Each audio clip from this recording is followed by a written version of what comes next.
حسن لذاتی ہی جو حدیث ہے، یعنی راوی کے حافظے میں کمزوری تھی، ایسی حدیث تھی، 4 شرطوں میں ایک شرط میں کمی تھی، لیکن حسن لذاتی ہی حدیث کو اگر کئی طریقوں سے روایت کر دیا جائے، کئی سندوں سے، ادھر ایک سند سے، ادھر ایک سند سے، وہاں ایک سند سے، وہاں کوفہ کے ایک محدث اپنی سند سے وہ حدیث بیان کر رہے ہیں، یہاں مکے کے ایک محدث، وہاں مدینے کے ایک محدث، وہاں بصرہ کے ایک محدث اپنی سند سے وہ حدیث بیان کر رہے ہیں، کئی روایتیں جب جمع ہو جائیں حدیث حسن کے لیے تو حدیث حسن حدیث صحیح بن جاتی ہے، لیکن اس کو صحیح لذاتی ہی نہیں کہتے، صحیح لغیری کہتے ہیں۔ تو حدیث حسن لذاتی ہی بعض وقت حدیث صحیح آپ ایسا سمجھیے اس کو آسان انداز میں کہ حدیث ضعیف جو کئی طریقوں سے روایت ہوتی ہے تو ضعیف نہیں بچتی، حسن بن جاتی ہے۔ حدیث حسن جب کئی طریقوں سے روایت ہوئی تو اب راوی کے حافظے میں کمزوری تھی، اس لیے وہ حسن بن گئی تھی۔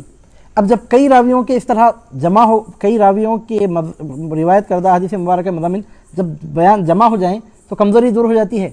وہ جو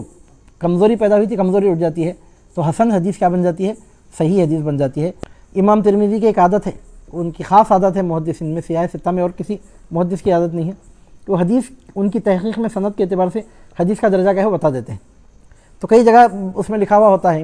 امام ترمذی لکھتے ہیں ھذا حدیث حسن صحیح، حسن بھی ہے یہ حدیث، صحیح بھی ہے، تو کیا مطلب ہے اس کا مطلب یہی ہے کہ وہ حدیث حسن تھی، یا یوں سمجھیے آپ کہ جس سند سے آپ نے وہ حدیث کو بیان کیا اس مقام پر، محدثین کے پاس ایک حدیث کی کئی سندیں ہوتی ہیں، تو یہاں جس سند سے آپ نے اس حدیث کو بیان کیا اس سند کے اعتبار سے وہ حدیث حسن ہے، اس سند کے جو راوی ہیں ان میں سے کوئی ایک آدھ راوی حافظے میں کمزور ہے تو اس واسطے وہ حسن ہے، لیکن دوسری روایتوں سے بھی وہ حدیث روایت ہوئی ہے، اور وہ ان روایتوں سے امام ترمذی واقف ہیں۔ اس وقت آپ کو معلوم ہے کہ یہ حدیث اور ایک حدیث سند سے بھی روایت ہوئی اور ایک سند سے بھی روایت ہوئی، آپ کو معلوم ہے، آپ کے معلومات کی بنیاد پر جب آپ کو معلوم ہے کہ دیگر طریقوں سے بھی حدیث مروی ہوئی ہے تو حدیث حسن اس سند کے تحت حسن تھی جو یہاں بیان ہوئی، لیکن دیگر اسناد کے ساتھ مل کے وہ حدیث صحیح بن گئی، تو آپ لکھتے ہیں اس کا مطلب کیا نکلا، اس کا ھذا حدیث حسن صحیح کا مطلب کیا نکلا؟ مطلب یہ کہ وہ حدیث صحیح بن گئی۔ حسن صحیح کا مطلب اس سند سے حسن تھی لیکن دوسری سند بھی ہیں جس کی وجہ سے صحیح ہے، تو آف کورس کیا ہے وہ حسن ہے کہ صحیح ہے، تو آف کورس وہ صحیح ہے۔ اب آپ بولیں گے پھر صحیح ہے تو پھر حسن صحیح کیوں بول رہے ہیں؟ یہ بتانے کے لیے کہ صحیح لذاتی ہی نہیں ہے، صحیح لغیری ہے، اپنے آپ سے وہ اس سند کے اعتبار سے وہ صحیح نہیں ہے،